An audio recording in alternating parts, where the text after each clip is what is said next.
and welcome to 9 to 42, the podcast from the team at the Guitar Show UK. Join us for interviews, updates and chat with artists, influencers and those that manufacture the gear that we love.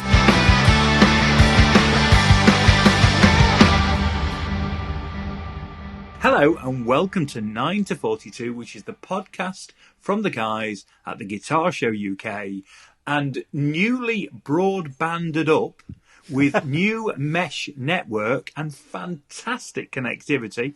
Jason Hunt is looking phenomenal on screen. How are you, Jason? I'm all right, mate. I've got 20 times more bandwidth than I had previously. You were bandwidth light, weren't you? I was, yes. Yes. That's something. It's a story for the other day, but we both got new kind of networky things to allow us to do these evening recordings without glitches, haven't we? Yeah. We were trying to record a podcast last week with someone that I really wanted to talk to, and it wouldn't let me in, would it? Basically, no.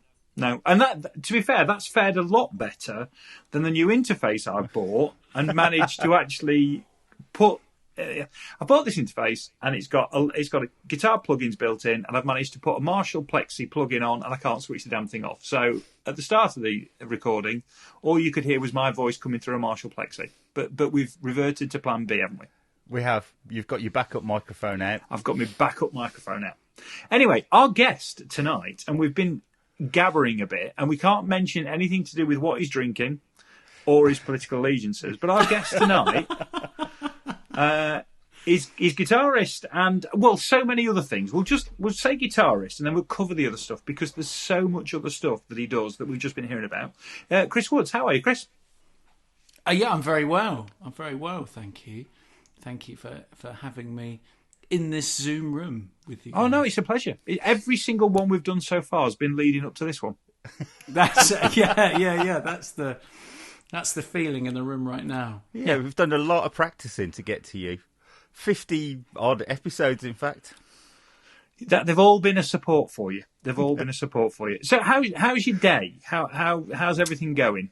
How's my day? Yeah. It's been all right. It was a beautiful day, and not that I'm going to talk about the weather for that long, but that was well needed. That was that sort of that numb feeling, you know. Yes. When you are you down by the coast? I am actually, and you know it was the first bit of sunshine that it was really beautiful today, and it was that sort of that feeling of arriving in California in the winter, pretty special. Well, of course, yes, we should have flown out this coming weekend, shouldn't we? Is that when NAMM would have been next week? Or maybe it would be now. It would be now, yeah, because the Believe in Music Week, the virtual thing they've been doing, that's next week. Yeah. So I guess we would have been there next week, which actually prompts the question, are you going in June? No, not at all. Not at all. Yeah, I've barely left the house, really.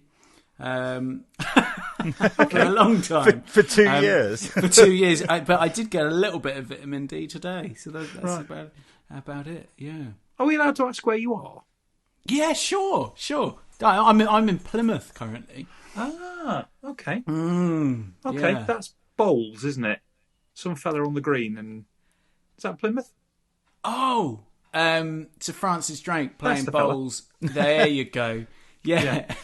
That is Plymouth. I didn't mean some old bloke just down the way. You might know. It was a historical reference.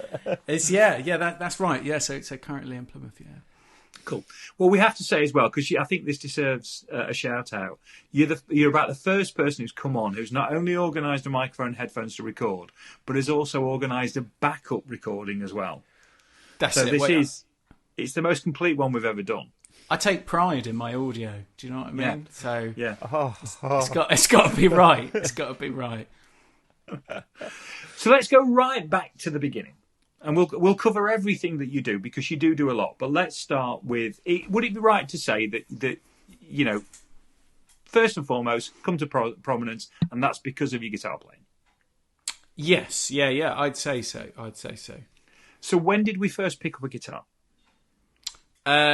Probably around 8 briefly, but didn't really play it much at all Didn't have any lessons or anything until I was about 15, 16. And I just went completely mental on it. Partly because I was pretty rubbish at everything else. Even a love for football, but just couldn't, get off the bench on a Sunday, even for want of trying. And generally in school, really, really struggled as well. And then all of a sudden, I kind of realised that if you lost hours playing the guitar at night, you got better as well. And that was a bit of a switch. And then I just didn't stop. It was all of a sudden. There's a similar argument about academia as well, but I don't want to trouble you with that. Oh, trouble! Dive into that. I'm well, no. I was just that if you the hours you would lose playing the guitar to get better, it kind of does work the same for, say, geography or history. Just putting it out there. But they're not so enjoyable, are they? No. I'm not questioning your life choices at all. I was just throwing it out there for a giggle, really. But I'm with you. But yeah, it's the difference. I think that's the thing. I wasn't prepared to put those hours in to something else. And it's just, for all of us, isn't it? We lose hours playing the guitar. That's one of the beautiful things about it. It's essentially meditation, basically, whether we're that way inclined or not. You just sit there and completely lose yourself. Everything else goes. But then the reward after that is, wow, I just got better at something. That's a win-win. So given how sort of I was going to say unusual your playing technique, but it's a lot more popular than it was. When you're 15, 16, I'm assuming you're not going down the tapping and the thumping of the guitar. What are you playing then? Yeah, so then nothing particularly weird by any means. I was listening to like new metal and stuff, really, because that was the sort of age. But I was learning like Apache was a big one. I had a jam with the Shadows book. So and guitar magazines. Guitar magazines were a huge thing. So I had 700 in the style of Jimi Hendrix licks, and that kind of thing. So nothing too weird at all. But for me, I discovered John Martin sort of around 17, 18, and I started maybe emulating that a little bit, just the percussive rolls and stuff. So I'm not a big, how to say this, I'm not hugely percussive focused in the sort of actual hitting of the body. In comparison to some people, I think I was playing with percussion in playing. If that doesn't sound too contradictory, do you know what I mean? I was hearing that sort of maybe flamenco-y sort of sounds, rather than Yes, because the flamenco is more of a roll, isn't it? Rather than it's not quite. It's more of a. I'm doing it with my hand. I don't know why I'm doing it with my hand. It's a podcast. Or something like that. But John Martin kind of did this roll the other way. It's right. And I didn't know that because I couldn't see it, obviously. Because, not that video wasn't a thing then, but, the internet wasn't such a big thing in that sense. So, yeah, just that sort of string percussion, I guess, John Martin at that age, that's quite a... I'm saying ridiculous unusual, but it's fairly unusual. Well, I guess sort of 17, 18, it's kind of a hippie thing, isn't it? I guess just sort of getting into that more folksy way of thinking, I guess. He was listened to amongst friends. Yeah, right. So you've discovered John Martin. There's this weird roll thing that you know is happening, but you've not seen. You're starting to get some kind of tapping-y, percussive-y. What happens next? So I went to uni to do music, and just through audition, really, because I wasn't doing particularly well at school in any way, shape, or form, and I started dabbling in two things specifically: Indian classical and jazz. jazz, particularly in this like Joe Pass sort of way of playing, which I didn't really like in the sound, but I was like, I kind of feel like I want to know how that happens because I feel like it could give me knowledge to do something. And then the Indian classical thing, so I was just amazed by the sound of it. And I started having one-to-one tuition with a jazz teacher, and he introduced me to a chap called Tuck Andress. If he's, No. You know him, cool. Well, I mean, this guy. No, I have no idea. You've no idea. Okay, right. I've heard the name, but hence the reason I was nodding. But I don't have. Well, he's pretty cool. I mean, really. I mean, he's an archtop jazz player, but he plays. This is not body percussion, right? That is very a divisive thing anyway, because half the people listening will probably be going, I hate that stuff. Why don't you get a drum kit? And the other half will be kind of slightly interested. But Tuck Andress doesn't do that at all. He uses string percussion against lots of slapped and tapped harmonics. He did a Michael Jackson covers album way back, and everything was just delivered with this amazing, all that groove-based stuff was just beautifully played, pianistic, just that wonderful percussion.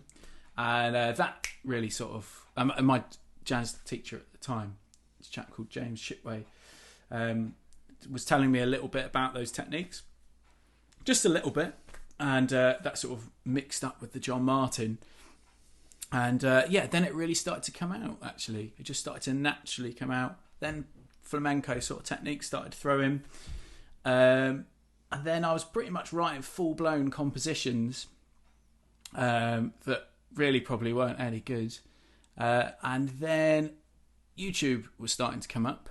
And I got sent the Andy McKee video of drifting, and at the time I was, to use a sort of a modern term, I think I was a bit triggered really, and I was like, "What? Why is he doing that? What's he doing that? What's the point in that? Why don't you get a drum kit?" I was angry about it, which was weird. I now think Andy McKee is a genius and a beautiful human being by the seams of things as well. And anyway, and this sort of built, and then I sort of discovered Preston Reed and all that kind of stuff, and it grew together. And then I think once I sort of got over myself, I started to assimilate some of those ideas as well. Go, oh, maybe I don't need to be angry. And I went to see Preston Reed actually, and and then started to sort of have some freedom and actually, I can do what I want here, and also having the justification or permission to write a solo instrumental piece of guitar music, because somehow, especially when you play at a jam night and you play an instrumental acoustic piece, people don't care. Do you know what I mean? So actually being able to see these people like Andy McKee or Preston Reed playing a gig on their own of instrumental acoustic music, was like, maybe I can do that too.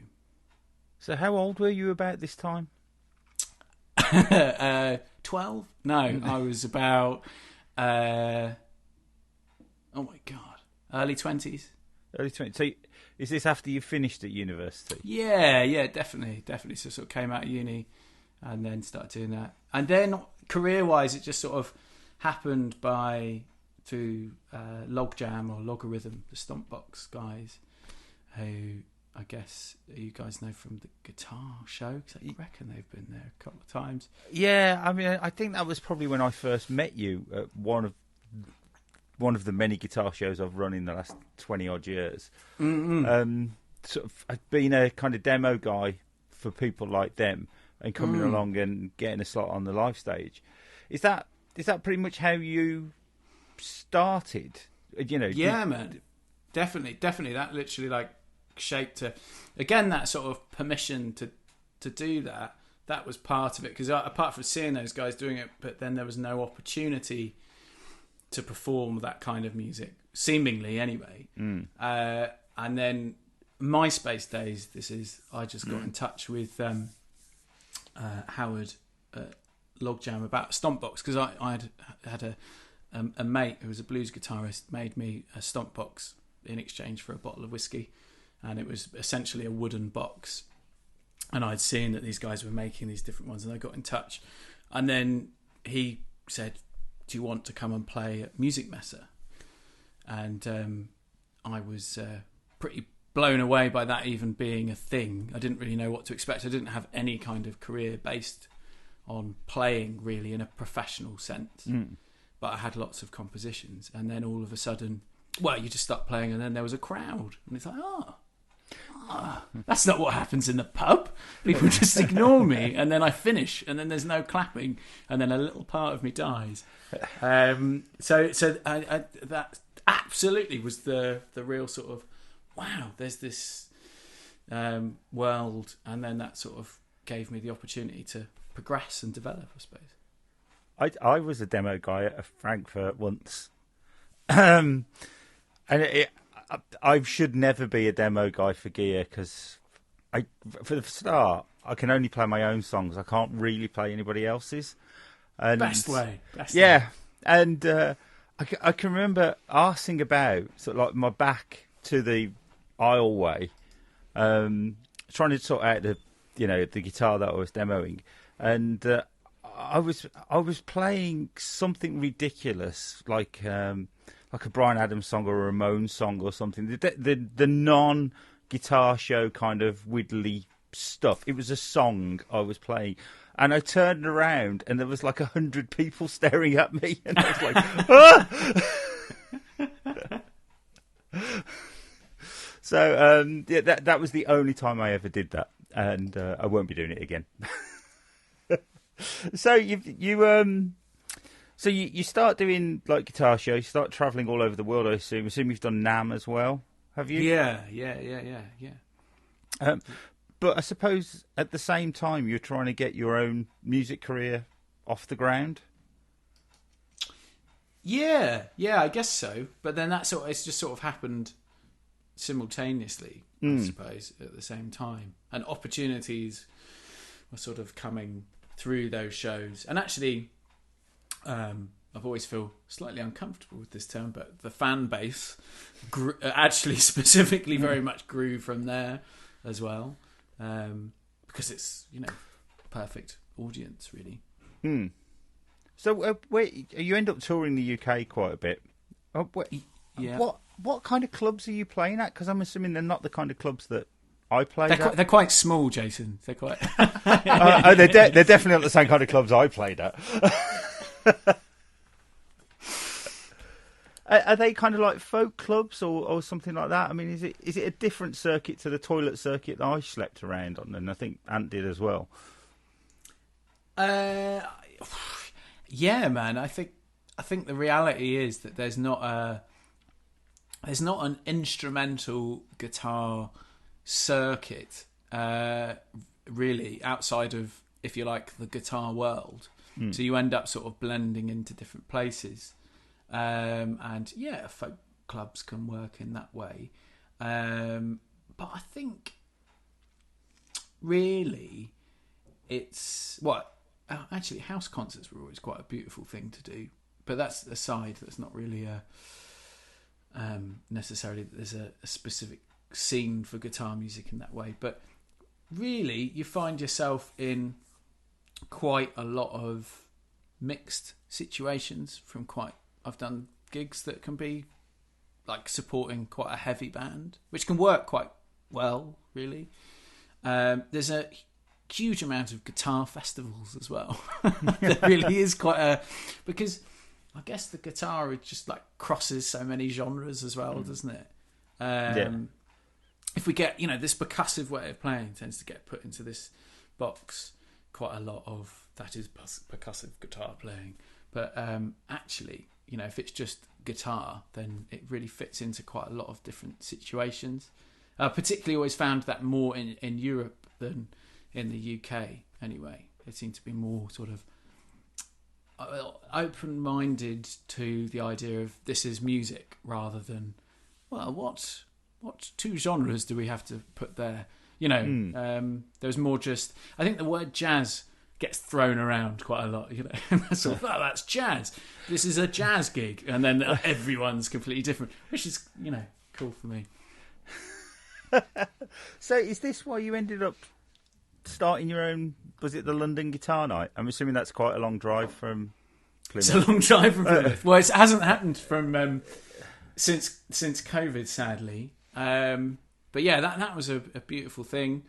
That happened because I played at the Dublin Guitar Night a couple of times, run by a jazz guitarist called Hugh Buckley, who's a bit of a legend in his own right. And I went along there, and it was just beautiful, really. Beautiful. There was a scene. There was a guitar scene. There were all these, and all different genres as well, which is interesting because guitarists, obviously, we're funny egos, aren't we? Really. So the idea of sort of him being supportive, it's almost like a bit of an oxymoron, isn't it? Like, but I don't know. But it kind of like it worked in that way, and it was really cool. And they always had like a mix of some real local legends. In Dublin, there are many, and people who were touring, like myself, and that worked really well. So I decided to do that in the Troubadour at the time. We ended up moving it in the end to the Coal House Cafe in Hackney, in a nature reserve in North London, which is a kind of an interesting one. But yeah, that was a really beautiful thing, a way of meeting some really cool players, and actually again that way of showing, here's a jazz guitarist, here's a shred guitarist, here's an acoustic guitarist, all on the same bill, and people love it. People, it's like, wow, the instrument's so ridiculously diverse. It's kind of crazy. I was just going to jump in. Sorry, Jason. There's two things there really interesting. One, you're right. Guitarists are, as a rule, or not as a rule, but not naturally supportive of another guitarist who stands on a stage and does his thing. You know, there's always that kind of critical thing, isn't it? I mean, the first thing you probably start off thinking is, well, I could do that.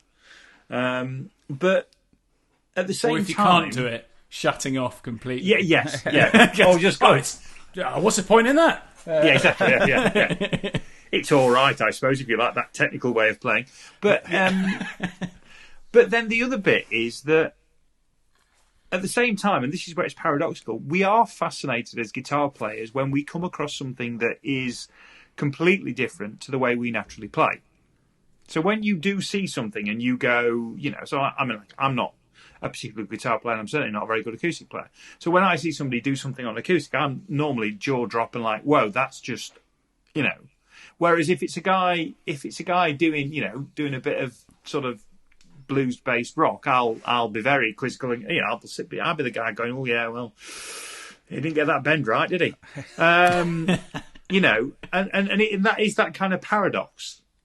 But actually, if it is something different and something unusual and something that you have very little knowledge of, you are intrigued by it at the same time. And I suppose you can almost access it easier, can't you? If it's like totally alien, you can actually almost get behind it a little bit. Yeah, I don't think we like to be confronted with players playing the way we play better than we are. But I think we really like to be confronted by people doing something different to what we do, because that's really interesting. And it's almost like okay to like that, because I can't do that anyway, and I'm never going to make an effort to. But what I really don't want to do is to see somebody who's just a bit better than me stood on stage. If that makes sense, doing the same thing that I do. Totally. Yeah, it makes me sound like a horrible human being. That's probably why I still drink.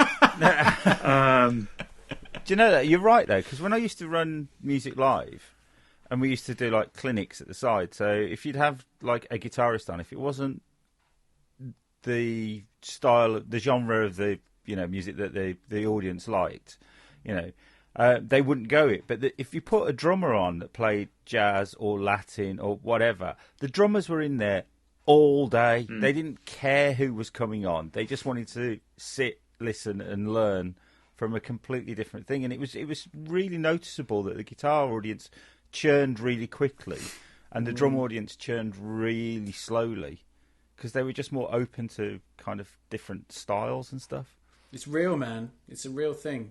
It's because the guitars are phallic, isn't it? It's basically that. Yeah, you're probably right. That's yeah. Wow. Well, Yes. I feel we all probably feel a little bit disappointed in ourselves. I'm getting the impression you're all more disappointed in me than I am in you. But, Well, but yeah. that's fine, because I live with that on a variety of topics. So that's all right.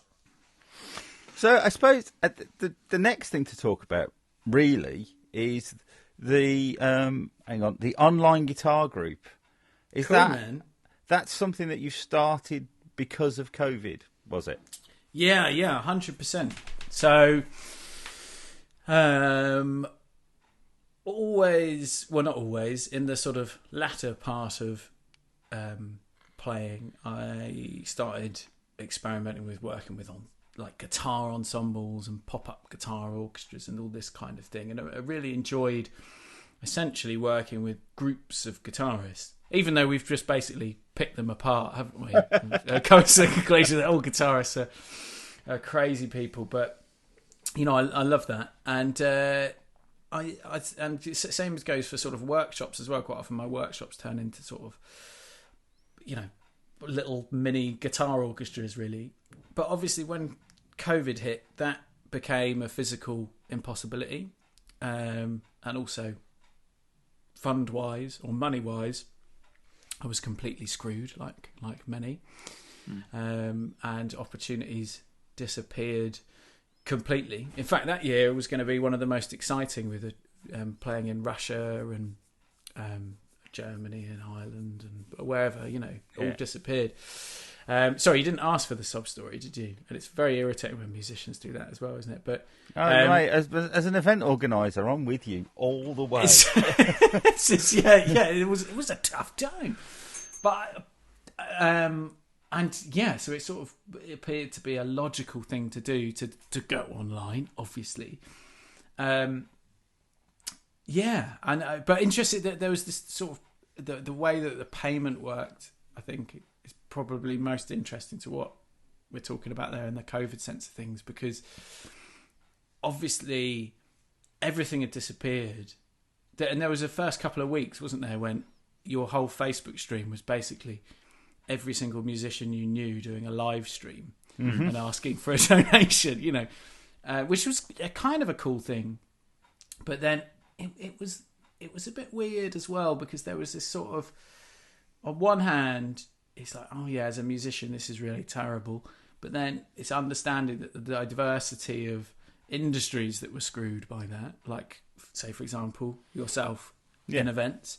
But then also that sort of level of, well, but then some people, I mean, I was pretty terrified by it, actually, because, you know, I'm one of those people who get their vaccines a little bit earlier and stuff, because, yeah, I've got some of those underlying things. So I was pretty wary as well, and then it's like, well, actually, some people are still having to go into that situation that I wouldn't actually be comfortable with.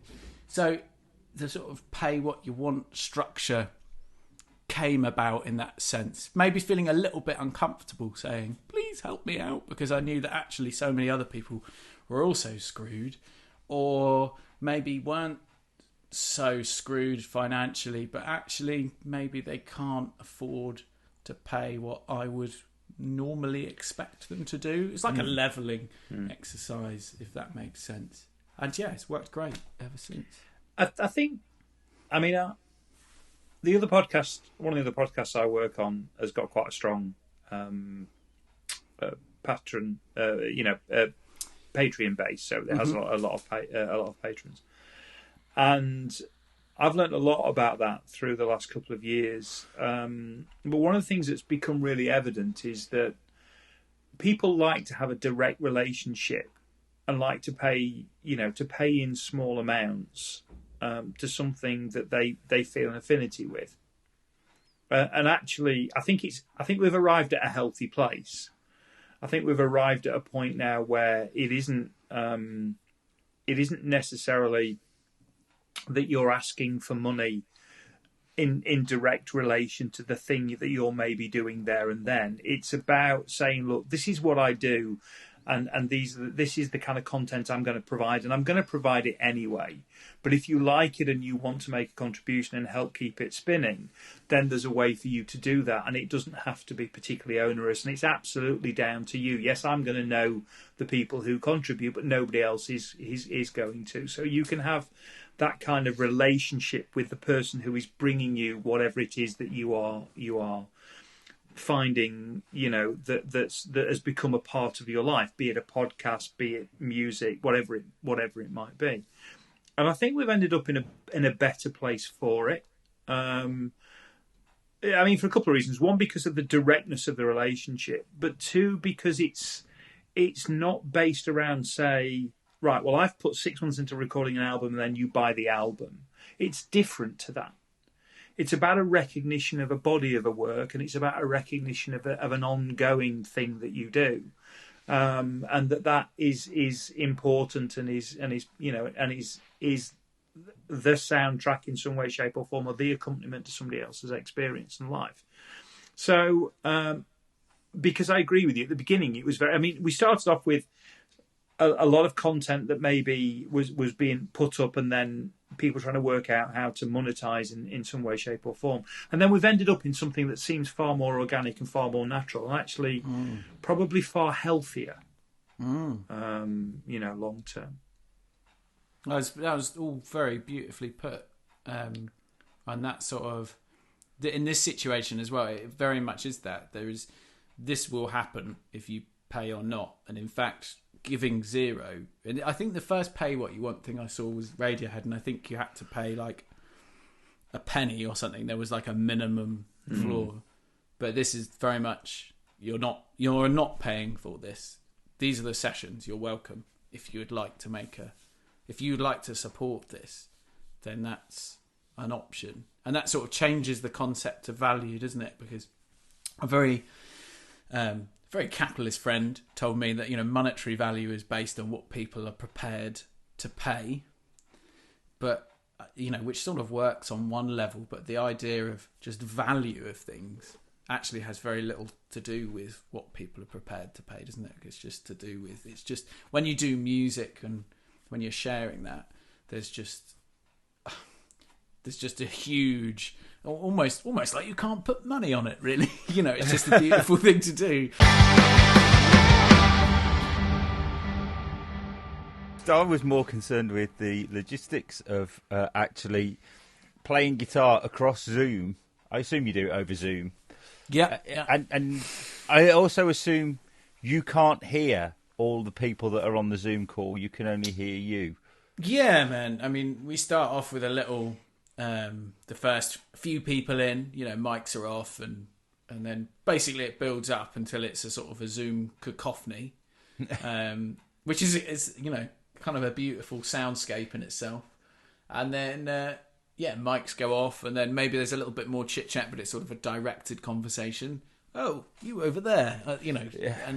and then we begin the session, and it's just me, but. It's great, right? It's never...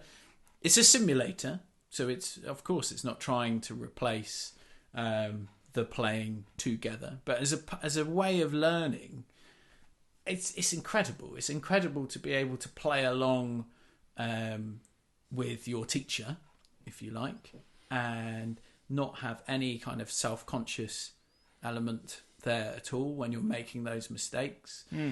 That's a huge thing, that confidence thing, because we know, going right back to the beginning when we're talking about losing hours and playing, on hour 3 at 2 a.m, and you're soloing to backing tracks or whatever it is that you do for kicks, and you've reached that godlike state that no one will ever hear, because and you can get that on Zoom. I really think, but also there's this element of, because I do it for all abilities, and that's something I've always tried to do in music education anyway, because I think this idea sometimes of things being just because they're, as we get better, we do increasingly technical things, I don't think is quite correct. So I think looking at the most basic thing for the most advanced player is often really good. But one thing with this is that because it's on Zoom, if there is something that isn't really hugely of interest to you, it's all right to just put your guitar down and have a beer. Do you know what I mean? And that's cool. That's really cool. It's okay to be in your car or to be wherever, or maybe you don't want to play guitar that time. You just want to sit there with a cup of tea and enjoy it. So logistically, that actually kind of works really, really well. Sharing screen, playing backing tracks, or the session on Tuesday, for example, was like a strumming workout. So I had loads of different drum beats. And just being able to, bring up my strumming patterns to then feed the drum sound through Zoom, so it's like top notch. It just works. It works really, really well. So it's the future. So you're going to continue doing this post-COVID when we can hang out together again? And yeah, definitely. Well, I mean, because we've obviously been through these times, haven't we, where it's like normal, if you like. But then in the back of our heads, we're all going, this is not going to go well. And actually, it's built up in popularity throughout time. So it did. Obviously, there was a little boom right at the very start. And then maybe we went down a little bit. And then actually, ever since maybe the first summer, which was like 2020. God, it's crazy, isn't it? Mm. It's just grown and grown and grown and grown. And I think that's because people now are at a place with Zoom, aren't they, where we've realised, well, we've gone from being sick of Zoom to realising, oh, wow, this is great, isn't it? It's far better for so many things, really, isn't it? I mean, in terms of just this podcast alone, I mean, we've been able to talk to people in Los Angeles, in Finland, in New York and stuff like Plymouth. that. Yeah, Plymouth. And we would never, ever have got the opportunity to speak to these people because it would have cost a bloody fortune, So, and the universality of like everyone now knows how to jump on a Zoom link. That's the biggie, isn't it? That's the sort of, because obviously we could have done it before, couldn't we? But COVID made it possible to go, okay, see you on Zoom, and then there's no stress. Yeah, and I mean, in my other job, I was on a 3-hour Zoom call this morning. And it just makes it really easy rather than us all have to get on a train and go and meet somewhere. Mm-hmm. It's like, well, just do it in your slippers. Yeah. Yeah. So, yeah, it's cool. So, I suppose the only other thing I've got written down to talk to you about really was, and you mentioned music education you've got the music education podcast. Mm. So, and I listened to 1.5 episodes of that today while I was doing a bit. What ones did you go for? Well, honestly, because I teach, I don't know if you know this, but I teach as well. I lecture on music. Well, on event management. Funnily enough. Okay. And I'd done a lecture last year, so the students were in because of COVID 1 day a week. Right, you can't catch COVID on that day, can you? No, but I lectured in a lecture hall that holds 80, and only 8 at a time were allowed into the room. Wow, jeez. That's the rest great, of the chairs were being taken out, and X's were marked where the chairs had to go, and I was stood 3 meters away from the students, and it's masks on as you walk into the room, and there's, air conditioning unit that fortunately was very new, so it was the right one that sucked in fresh air and stuff like that. So, but wow. we'd had. Sorry, Jess. I'm going to have to ask. I have to interrupt. I do apologise. Had you been praying for those 72 chairs to be taken out for quite a while? Yeah. Because I can't believe you ever got 80 in a room. No, I mean the most I've ever lectured to is about 90. Is it? Right, okay. Yeah. Right, but I had the lecture that no lecturer really wants to talk about. I think you touched on it in the podcast. I had to do a lecture that was kind of racism within the music industry. Oh, wow. Yeah, okay. And I've never been so fucking terrified in my life of saying the wrong thing, bearing in mind I'm a white middle-aged bloke. Yeah. And it was utterly fascinating and brilliant. And in fact, so much so that it lasted 3 hours in the lecture hall and then another hour in the car park afterwards. Nice.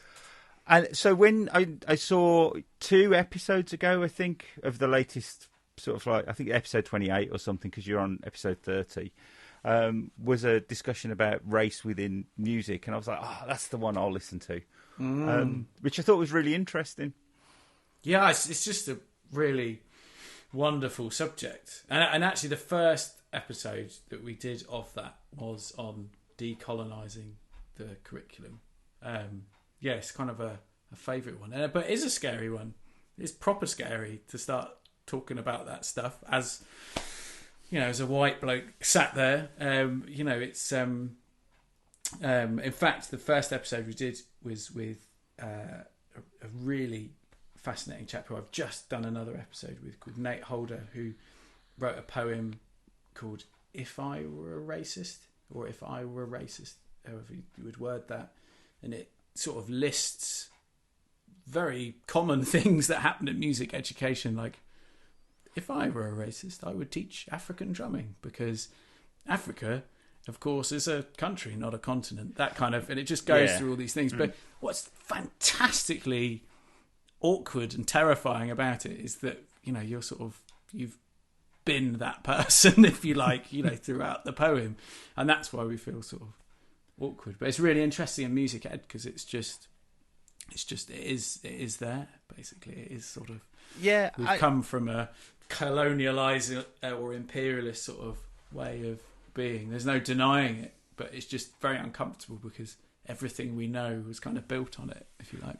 Yeah, I mean, what was really nice is 3 of the black lads emailed me afterwards and went, my God, that was like the best lecture we've ever had, because we now understand that actually it's not what we thought, because it was...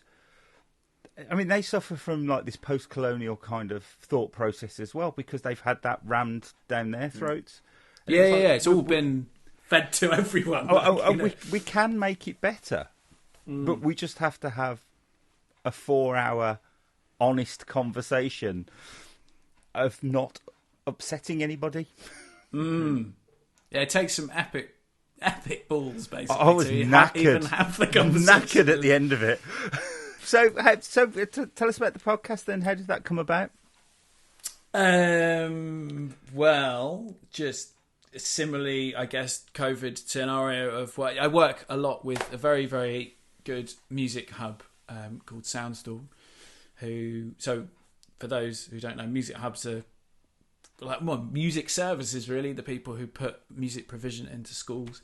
And Soundstorm were really quite forward thinking. Now, even in supporting this conversation, because that actual theme of decolonising comes through quite a lot, and they fund it and they help sort of curate it as well in that sense too. And it's been pretty amazing, because education, music ed, has always been a part of what I do anyway. So we've had some really powerful conversations, which informs the playing, man. I mean, it's just music, isn't it? It's all sort of like the instruments, the education, the playing. It's all just one big thing, all put together, really.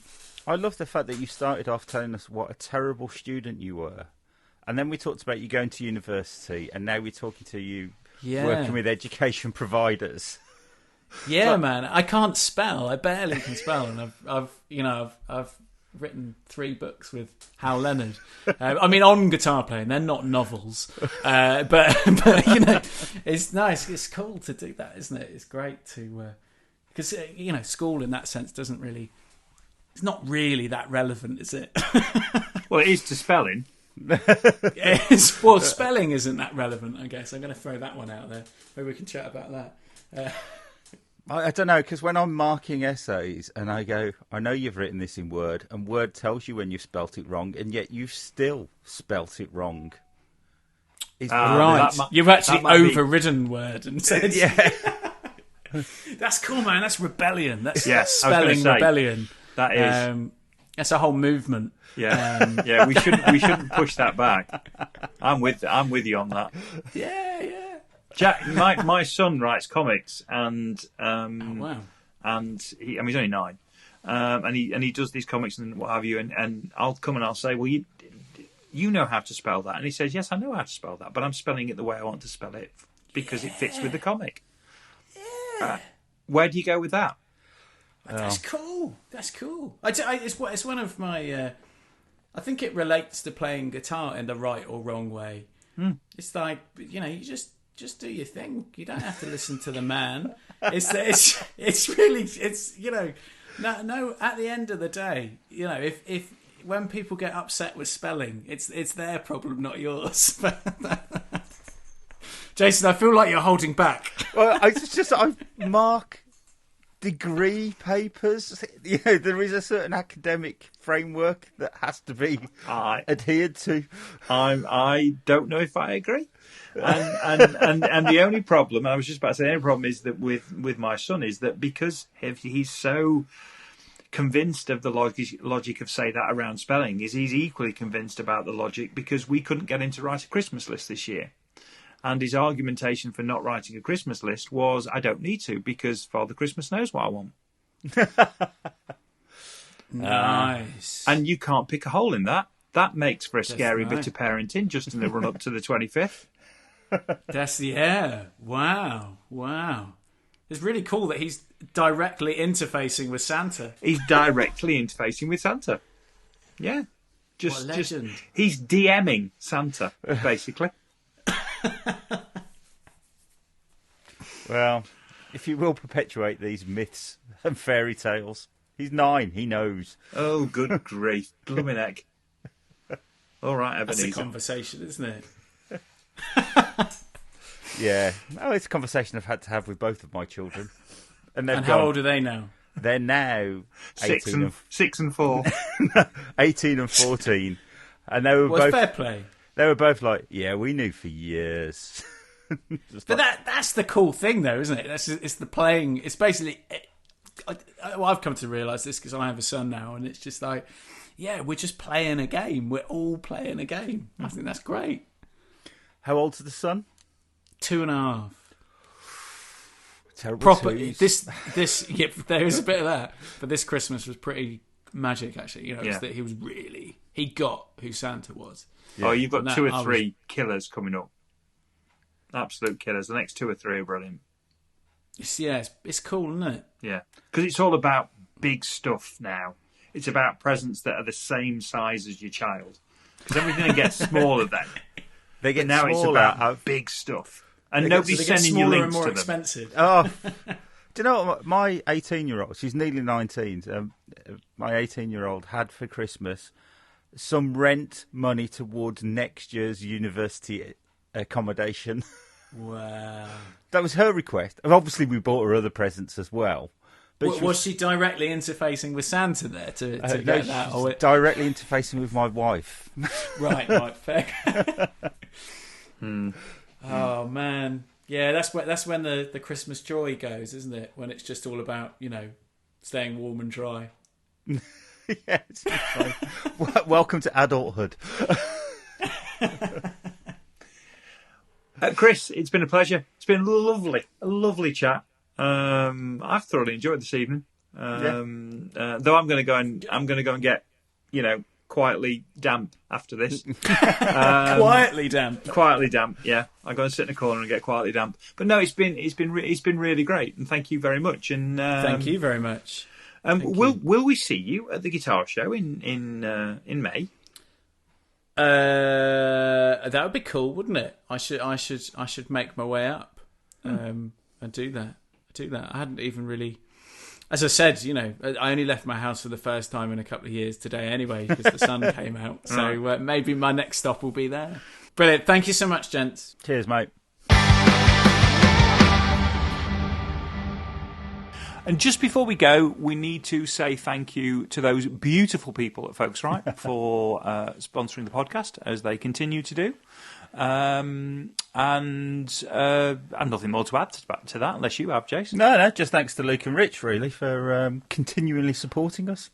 Yeah, they are wonderful people, aren't they? They are. Wonderful, wonderful people.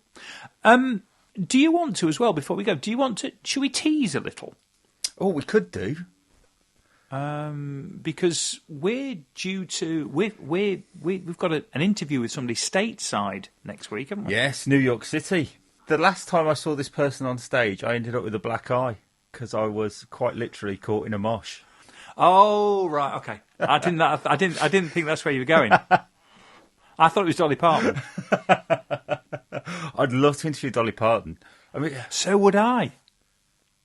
Oh, seriously, so would I. Yeah. She's done all that great work with books and kids, and she does some fantastic stuff. Apart from, obviously, and singing and Alan's in the Stream. And her podcast is in the top 10 podcasts of all time every week.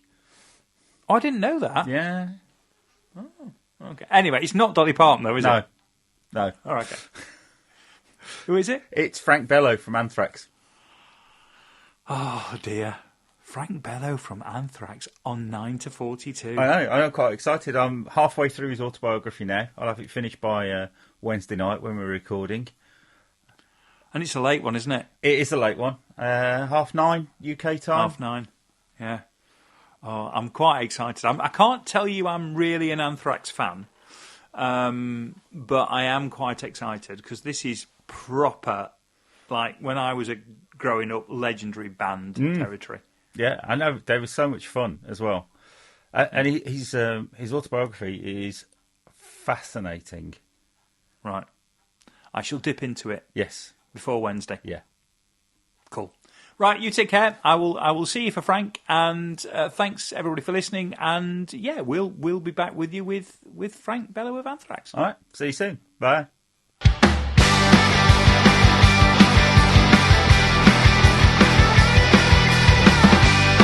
Thanks for listening to 9 to 42, the podcast from the team at the Guitar Show UK. If you've enjoyed the show, then please remember to hit the subscribe button and share with other like-minded souls. For more information about 9 to 42, please follow us on Facebook, Twitter or Instagram at the Guitar Show UK. This has been an A Short Stories production.